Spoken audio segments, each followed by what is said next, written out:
It is episode 6 of Gather Poets podcast, and I'm very excited to welcome Allie Cat. Allie, how are you feeling? How are things been going? I heard you had like a bit of a wild morning. Yeah, overall things are pretty decent, but it was a wild morning. I saw two birds, like robins that fell out of a tree near my house. And so I was rehabbing them, feeding them mushed up blueberries off like WikiHow on the internet, and then took them to the vet. I feel like there's always something that's distracting me from work from home, and that certainly was one of the craziest ones. But that's where I'm at mentally right now. I'm thinking about birds. Oh my goodness. I think that's like the most poetic way to start a podcast ever. Rehabbing some baby robins. I just it must have like, I don't know, been serendipitous. It's like you're doing a poetry podcast today. We gotta throw in some like symbols or symbolism right now. So there you go. Yeah, exactly. I love it. Great way to start.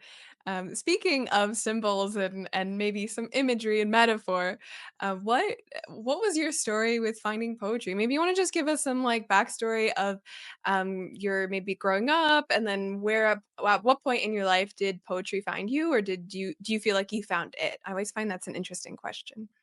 Yeah, no, it is an interesting question. And I feel like it's sort of a combination of the two, how it finds you, but then also like you find it at the same time. So I was born and raised in New Jersey, also currently live there now, although I've lived in New York for a bunch of years previously. So this is the place I call home, know it very well. I'm a second generation immigrant to the US. Both of my parents moved here. Well, their parents moved here from Poland. My mom's side is Polish Jewish. My dad's side is Polish Catholic, which, although both Polish, do have a lot of cultural differences. And I think that really shaped my brain growing up, being able to hold two different things as true at once. I think that's sort of been like a very positive experience.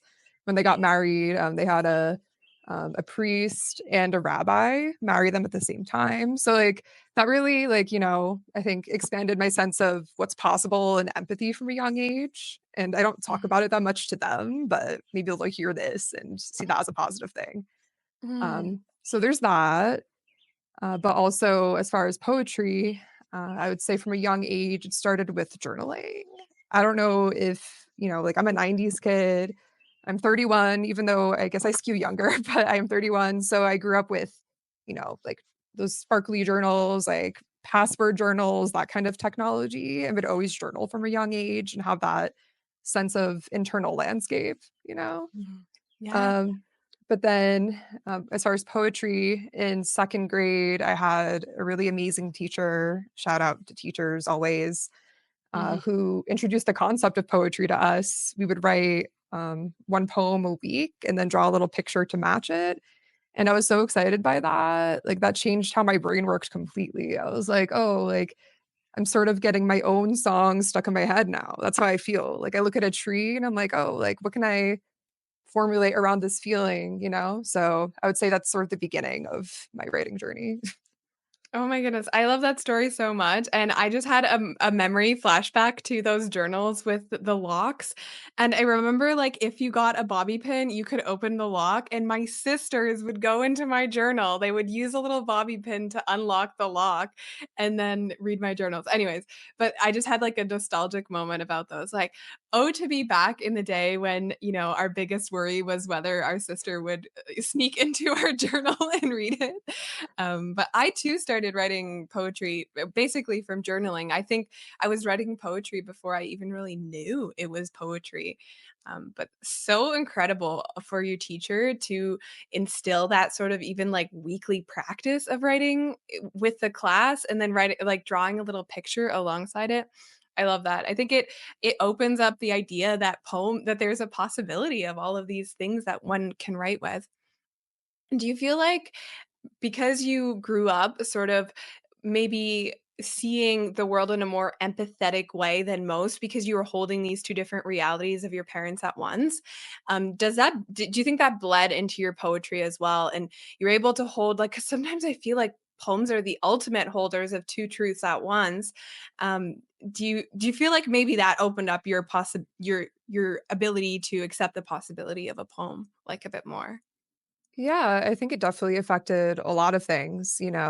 as many people say about their upbringings, they kind of assume they're just very similar to others, but then you kind of notice certain differences where even just, with, like a religion or a certain culture, it's like, oh, like I grew up and, this is the way things go in life. This is how you should live your life with like doctrine. But even though I grew up in a pretty conservative household, definitely part of Polish culture, Mhm. I always like had that sense of, there's always a way to, see the world differently, like hold two truths at once, or even to find your own way of doing things that is still like valid and true. And that's definitely affected me as a person and also as a writer, where I'm able to see the world and interpret it in a way that can hold many truths at once or have more ambiguity than saying, "Oh, like I see a tree and this is what it looks like." There's something beyond that. So I think it did help that like neuroplasticity, for lack of better terms. Yeah, no, that's a great word. I love that word, neuroplasticity. I think everything is connected, right? I mean, our brain opening pathways to connection and empathy happens through so many different mediums.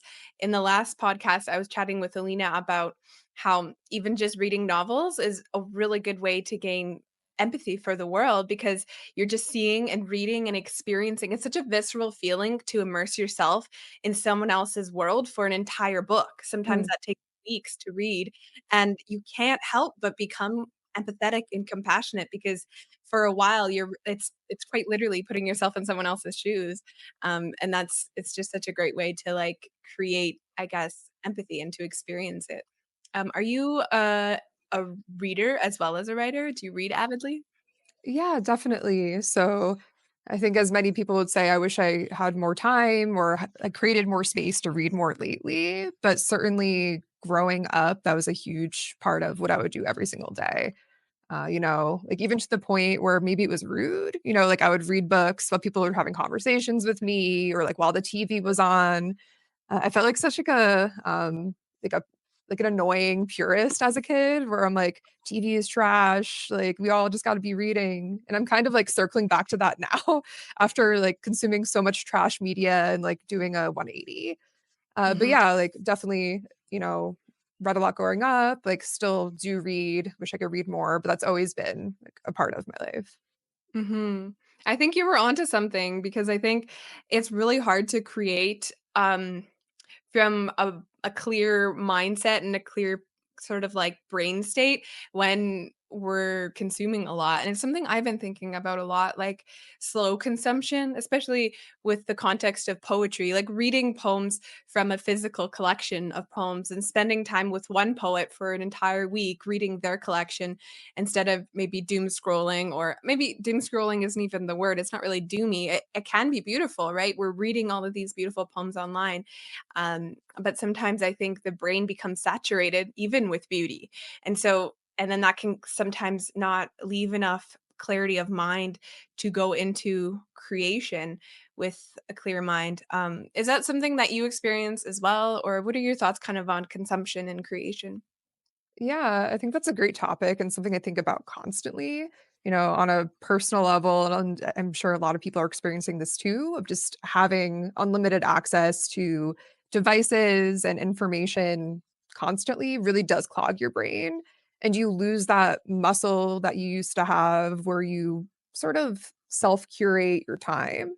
You're kind of Mhm. constantly always on, and it's really exhausting. But I've sort of taken this mindset lately of, instead of feeling shame for that, there's like a lot of shame everyone has when you talk about consumption. It's like, oh, like I'm a trash person. Like all I do is look at my phone. Really, like that's an experience in itself. And a lot of that does bleed into my writing and what I talk about. Like that's in itself an experience that we're all sharing and can reflect on of how it's all affecting us in real time. Mhm. Yeah, I think compassion goes a long way. I've heard it said too, like when one is in a kind of spiral of consumption, it can help to think about what we're needing from ourselves that in that moment. Because for myself, like when I know that when I'm consuming, I think I'm trying to soothe something within me, and maybe it's just to pass the time in a non-uncomfortable way. So like it's maybe a little more comfortable for me to scroll in the evenings than to take the time to reflect on my day because maybe my day wasn't the greatest. And so I like to think of like, what could I give myself in this moment that I actually need? If I actually need peace, maybe I need to have a moment to myself to breathe or like a hot bath or something like that. Because I don't think we're doing it like we're not doing it like I guess on purpose, you know, like I think we need something from it when we're doing it and then maybe finding like healthier outlets to soothe those needs perhaps. That's my thoughts. I'm not a psychologist, so I can't say for sure, but Yeah, I no, I think think it those are really good thoughts. I'm not a psychologist either, to be clear. But no, I think one thing that has come up in my writing when reflecting about, consumption of media and overconsumption is sort of how, kind of in a more toxic way, it mirrors what it feels like to be daydreaming, because daydreaming feels a lot like clicking hyperlinks. So, like, here's one thought, it's naturally leading to another. And that's what you're doing on your phone. Like, it feels very natural because, in a way, it is. But it's Mm, also mediated in a space that is not meant for your health at all, like it's, full of algorithms that prioritize the most sensationalized things, a lot of things that aren't true or meant to make you angry. So I kind of see it in that way too, where, it's not like we're all doing unnatural activities. It's in this mediated space by like a few mega corporations that don't necessarily have our best interests at heart mentally. wow, that's such a good point. I've never thought of that, Allie. Wow. Yeah. The idea that perhaps we're trying to replicate a natural state that we already maybe feel comfortable doing, like the daydreaming. Um, yeah, what a compassionate way to talk about it, I think. Uh, I love try. that thought. No, I really appreciate thinking and even talking about it. I'm someone who kind of comes up with thoughts as I speak them or as I talk about them. Maybe that's why I've always been like a yapper. I just like I think I truly do think as I talk, and so bouncing ideas off of each other, I think is just so helpful. And maybe also that's what poetry is. When we're writing a poem, is just like bouncing ideas off of ourselves and seeing what sticks and what happens on the page, I suppose. What is your kind of viewpoint of the purpose of a poem, or what does a poem? How does a poem play a role in your like everyday life or the practice of writing? Yeah, I would say with poetry, that's something I've sort of been constantly trying to figure out for myself as far as, what its purpose and place is. I do know it's something that comes very naturally to me and feels like, as far as this process goes, like the process of me being a person, it fits into that very well. And I feel like for a lot of reasons, I've lost that process or that piece of the process, and that's affected me very negatively. With being able to reflect on my emotions, like you said, like replacing scrolling with self reflection or confronting more complicated or difficult emotions. It kind of feels like, especially now, like I've joined Gather, which I've been loving so far. It creates a space and a natural modality to put that back in your life, which has been really positive. I've gotten a lot of insights just from that, like Mm, almost like a diamond that shows up when you have enough pressure, enough situations around you to formulate a very clear thought. That's what it feels like to me, at least. mm, that's a good thought. It's like where can we find those like pressures that will push us just far enough to create something that's a diamond, but maybe not so far as to crush it altogether entirely. Like where is that bridge, that line, right? That space. I relate to the feeling too of of my creative practice sort of ebbing and flowing. And I think I'm also in an ebb right now. Mm, And I'm finding it hard to open myself up to myself. Like I sit down and mm, I write and I am really I feel like I'm writing about very surface level stuff, and at first I thought, "Oh, that's, like, not a good thing. I wanna get to the deep stuff." But maybe also there's a time and a place for lighthearted writing or writing that's serves a different purpose for the time being than other writing. And maybe that's going to be my life. Perhaps for one decade, poetry will have one purpose, and then for another decade, it will have an entirely different purpose. I like the thought though. I think it was Amy McNee who shared it. She has a wonderful page on Instagram. I'm not sure if you're familiar with, but it's called at Inspired to Write. And she mm, shares these wonderful affirmations and manifestations for creatives. And she talks about how poets and writers are not athletes, that we don't retire at 35, that we have the entire expansive, vast abyss of our life to write into.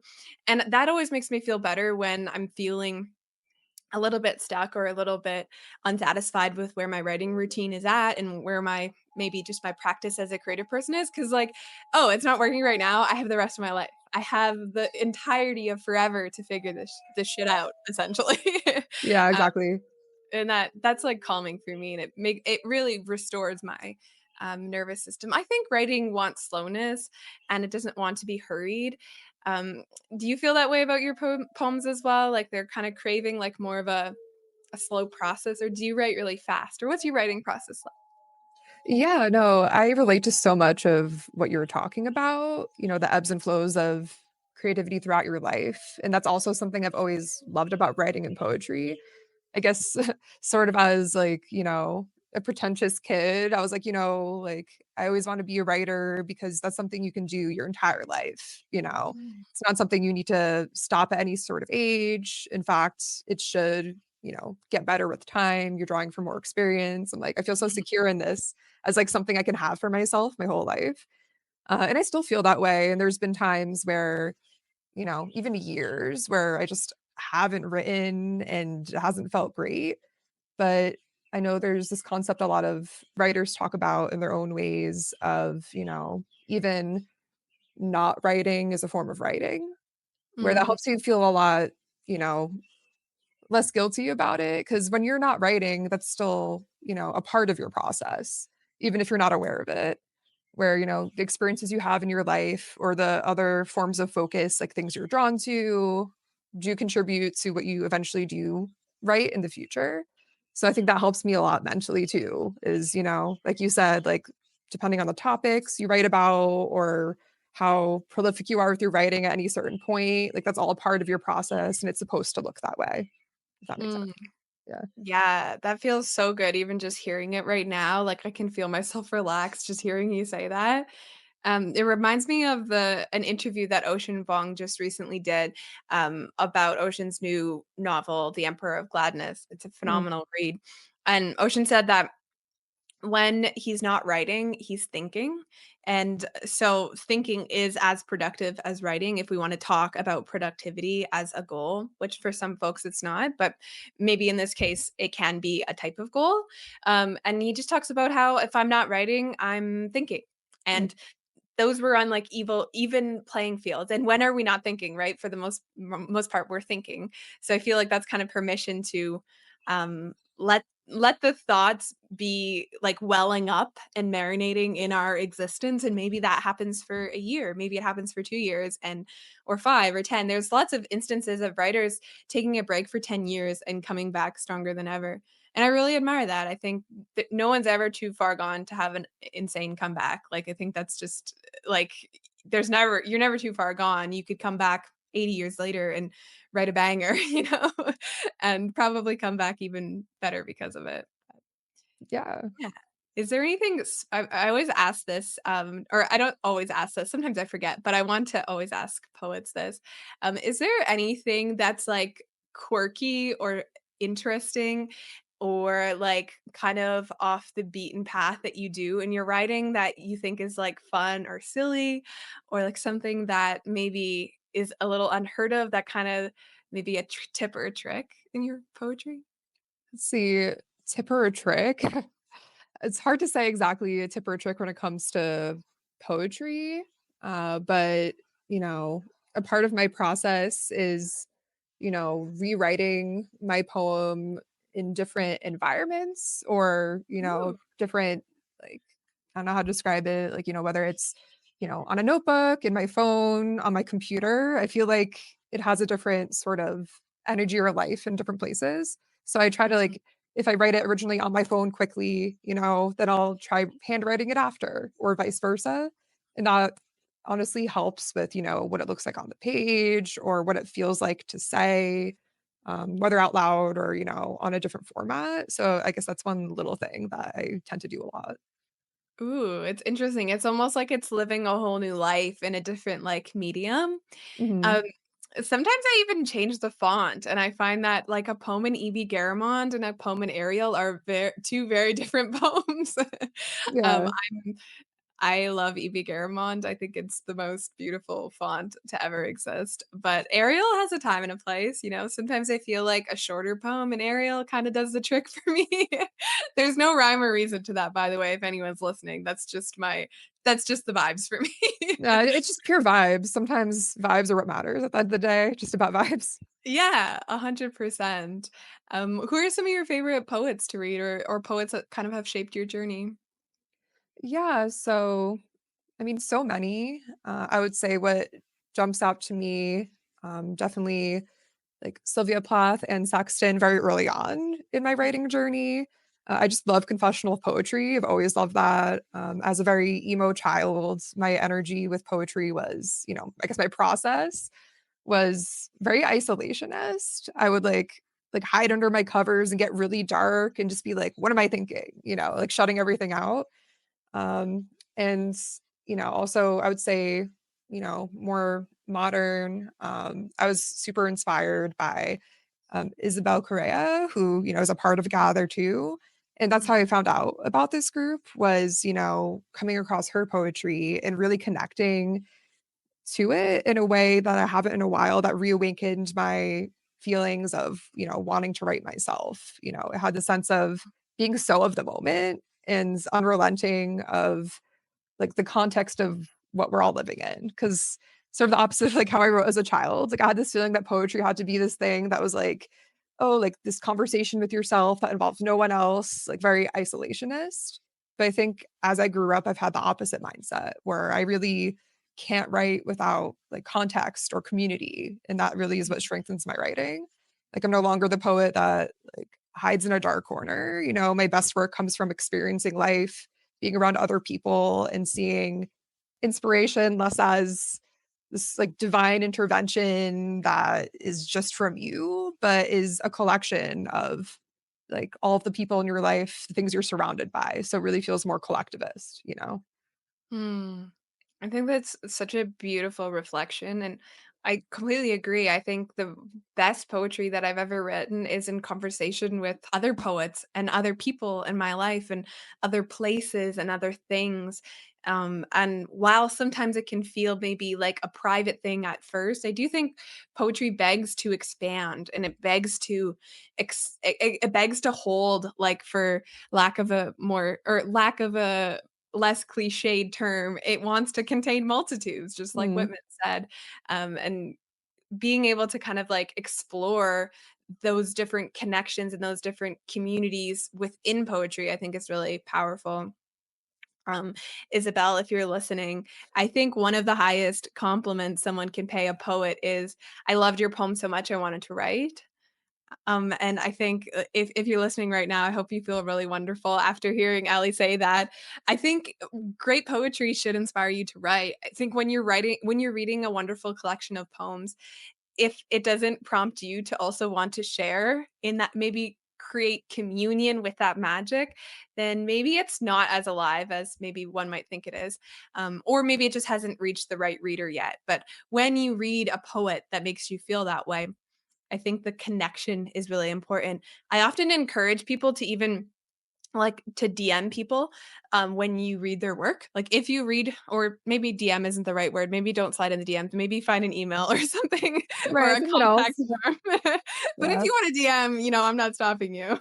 But if you read like a collection of poems, send the poet an email and thank them for it. If you read a poem on Instagram and you really like them and they have 2 million followers, send them a DM anyways. I think the world needs more connection, and nobody thinks anymore to reach out and to just create a moment of connection.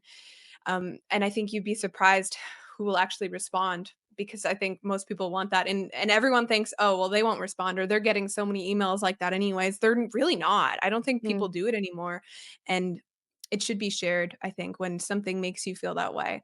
So, Isabel, I hope you're listening and feeling amazing about that. Yeah. No, I hope so too. Cause yeah, that's something I wanted to share because, that felt great and also serendipitous to discover, another writing community because I've always been so shaped by writing communities growing up of different types. I know probably one of the most impactful early ones was in middle school. They had a sort of secret creative writing group that all of the, they sent all the weird kids to, in the sense of, like the people who enjoyed writing poetry, being creative, where you got to skip gym class to do a Oh. poetry workshop with people in our community, like the elderly community who were poets, as a way they called it joining young and old. So it's so awesome. Like that really shaped me as a person too, where I'm like, oh, like the intergenerational aspect of writing and poetry and creating community was really unique. I'm like, oh, like I'm hanging out on a Wednesday with this, like 75-year-old guy who's written poetry his whole life. He's reading my poetry and we're leveling, on an emotional level. Like I still like take lessons from those poets that I Mhm. use in my writing today of, really getting to the heart of your writing. Like one of the poets would tell me to cross out as many words as possible as a challenge in my writing in a second draft. Like, these are all things I take with me. Mm. So I think, that's important too. I'm very grateful to the many writing communities I've been a part of throughout my life, including that first one. Wow, I have chills. I have chills, Allie. It's the thought of that is amazing. I would have killed for something like that because I hated gym class with a Yeah. passion. It was the worst. Yeah, just like once a week, really was worth it. It got me going. I'm like, it's worth going to school for this. Yeah, right? Exactly. But imagine those, kids who maybe like myself, I didn't really fit in with, like, the athletic kids growing up, and, like, I still went to school because my mom forced me, but there are children who didn't show up to school because they didn't enjoy, school and they didn't find their people in school, and one of my favorite things that poetry has ever done for me is I found my people. Mhm. And, like, growing imagine, like, in middle school, I would have already found my people, like, that would have transformed my adolescence. I didn't discover my poetry people till my, like, early 20s, and I'm so grateful that I did, because I never resonated with people in other sort of settings. I went to accounting school, and I was an accountant, before I started facilitating and Gather, and I went to school for 4 years, and I didn't really even make a single friend because Mm. they weren't my people, right? They didn't vibe with the same things I vibed with, and then I found Instagram poetry, and I was like, "Okay, these people are amazing. They vibe with me, and we like the same poets, we're reading the same poems, we get to write together." It's such an avenue for finding community, and I think that's one of the most underrated aspects of poetry is it has the ability to make you feel a lot less alone in this world, and not even through the poems themselves, but just connecting with other people that vibe with you. I love that idea for like middle school or even like a high school project. Mhm. I want to like take that with me and think about ways I can maybe implement that in my own local community because I imagine that would be so powerful. Just for kids to find a place to meet their people. And maybe it's like 78-year-old Greg, and maybe that's your Yeah. people, you know? Sometimes in certain contexts, it's gotta be 70-year-old Greg. Right? Greg cooks.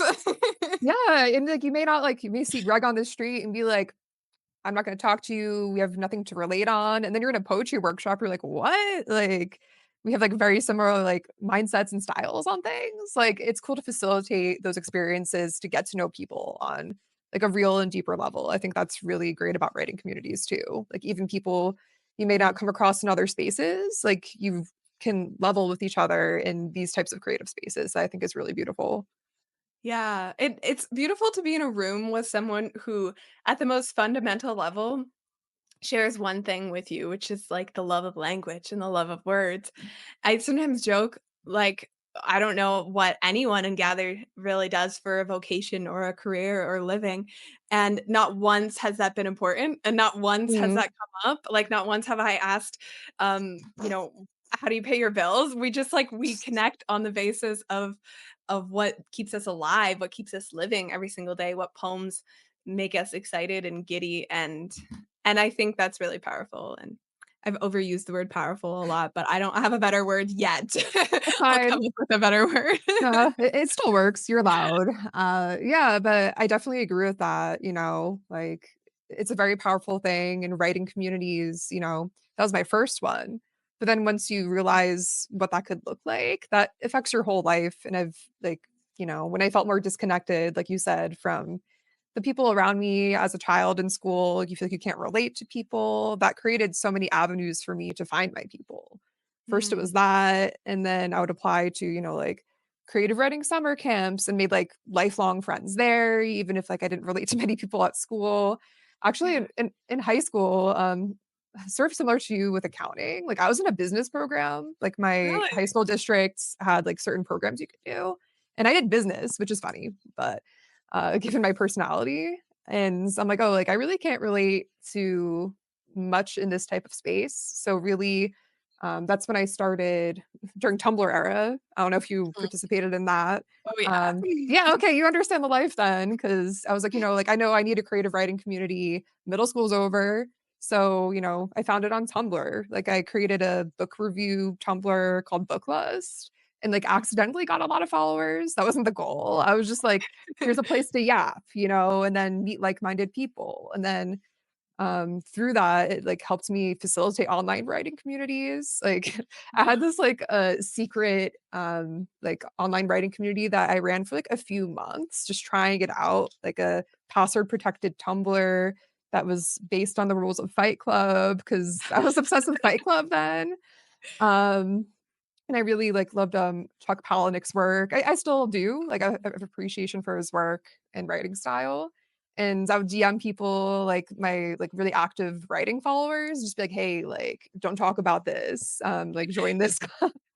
And we'd, like, all share our work together online, and that got me through, like, a very alienating time in school where I'm like, I can't really, like, relate to the people around me. Of course, a part Mhm, of that, as we all know, is, like queerness too, like growing up in a very conservative mhm. area, like, not only can you relate with, things you enjoy, like you just don't see any other queer people. And just that also, like through writing communities, helped me get to know myself when I had no examples and like explore different identities. Oh, that's so beautiful. Like, God bless Tumblr, seriously. Seriously, like all of us. I was way too young to be on Tumblr. I remember, like, I was probably, like, 11 or 12 where everyone was, like, 16 or 17 or 18, and I was on there just, like, pretending to be older than I actually was. I was, like, hiding in my parents' living room in their we only had 1 desktop computer, and I didn't have a smartphone, and I would, like, wake up early and sneak down and go on Tumblr. So good. Yeah, Really but important though for people, to find like-minded people, like, right? We gotta find our people somehow, and if it's not within our local communities, then Tumblr, like, probably changed so many people's lives just to feel seen, to feel, like, belonged, and yeah, super cool. I love that you mentioned, like, writing communities have kind of helped you maybe evolve as a writer. Do you wanna talk a little bit about how maybe you see your evolution as a writer or even just maybe journey chronologically? Is there something that used to be important to you as a writer that isn't important to you anymore or vice versa? yeah, I would say that, because of how much writing was a part of my life, like, as I was talking about, like, creating communities based on it, I very much felt like that was my main personality trait, if that makes sense, where it's like, Mm, "Oh, like, I'm a writer first," and, you center so many things in your life around that, where sometimes that can be limiting because, as a writer, we're not to use the same phrase, we contain multitudes for many things. And mm, if you get way too centered on, just being a writer or only surrounding yourself with a certain type of person, then that could also like negatively impact your writing and, you won't have a variety of life experiences. So I think it used to be a lot more important for me to like center my life on writing rather than see it as like one small part of a larger whole of like who I am as a person. I think that's one thing that's changed. But then I guess now like seeing that it's not been as much a part of my life and trying to reintegrate it, but in a different way, than it was mm. before. Yeah, like a part of a whole as opposed to the whole.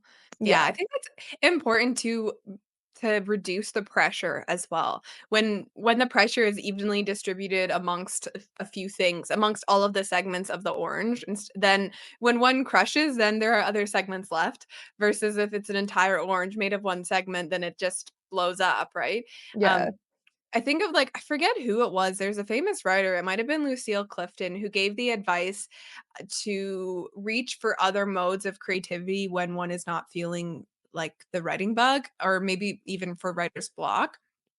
And I tried this year and it really, really worked actually. I I really relate to, like, the feeling of centering my life around writing, and I think it was end of December, I was kind of feeling a bit of a block and just not feeling, like, excited to write, and I bought, like, a really cheap, like, $15, watercolor kit, and I just, like, started doing, like, YouTube tutorials on how to, like, paint birds with watercolors, and it was the most freeing and liberating thing to just allow myself to be a total newbie, total beginner, and I do feel like it helped, and it was like a portal to a possibility that I could, express my creativity in other ways than just writing, and then it actually made me more excited to get back to writing after a few weeks of not writing and just doing watercolor, and I haven't done it in a while, but I wanna go back to it, and I feel the same way with cooking too. I cook a lot, I love to try new recipes, and when I'm cooking something, I do feel like it's the same sort of, like, brain state um as creativity, when it comes to, like, my poetry, and, yeah, it's kind of freeing to think, like, yeah, we have our whole lives to be creative, and maybe, like, this decade is writer, maybe next decade is watercolor artist, maybe next decade is chef, who really knows, right? It's boundless, it's expansive, and isn't that wonderful? Yeah. No, I definitely agree, and that's generally good advice of, when you're a writer or a creative person to try out other forms of creativity. This reminds me of one of my favorite, artists slash writers slash musicians, Frank Ocean. So get me started on Mhm. him. I'm very connected to him in so many ways. Like I could get into it forever. That could be another 5 hour long podcast probably. But that's something that's always inspired me about him and his process as an artist is, he's a songwriter, musician, but then you've seen him in different eras just kind of go silent and be like, oh, I'm building a table now and learning, Mhm. how to be a carpenter. And that only strengthens every form of your creativity by having these different creative outlets and experiences. And also how he works, you know, he never rushes his work. Everyone jokes about Frank Ocean. It's like, oh, like when's he gonna drop? Like it's been years. But like I feel solace as somebody who kind of understands how his brain works a little bit, and those connections of like, I know he's cooking up something good and he's doing what he needs to do, that has also been like very inspiring to me. Aside from Mm. his like lyrical style, so many things about like his work, how he expresses queerness and two things being true at once. Like as a non-binary person, that's very connective to me. I definitely take a lot of inspiration from that mentality towards creativity. Mm.